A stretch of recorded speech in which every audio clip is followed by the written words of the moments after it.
Miangavy anao miverena, hitanao any lalana mody, ianao rery any aneny fanafody fa marary. Zaho aty efa mivembena, isan'andro tsy mahita tory, mba mody rehefa niatingy ory, tsisy raha manjary. Jameriny Junior, reo lasa valony any, fa fire, fire, fire, fire. Jameriny Junior, reo lasa valony any, fa fire, fire, fire, fire.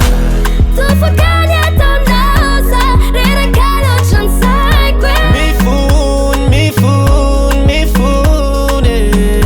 Saiko nefa tsy mafoy, feno miova ny laiko e. Mifony, mifony, mifony. No, no, no, wow. Yeah. De usanatry ve tsy kifandao, nefa za mbola milanao e. Aza solona vaovao, mba miangavy anao mitalao e.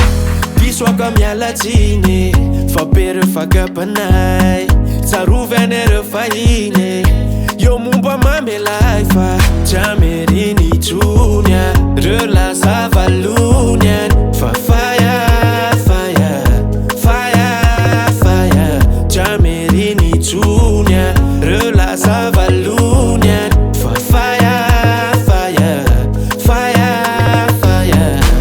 Tofakany ataonao sa reraka loatra ny saiko e. Mifony, mifony, mifony. Saiko nefa tsy mafoy, feno miova ny laiko e. Mifony, mifony, mifony. Draindray ambazo lavake, latsaka anaty lavake.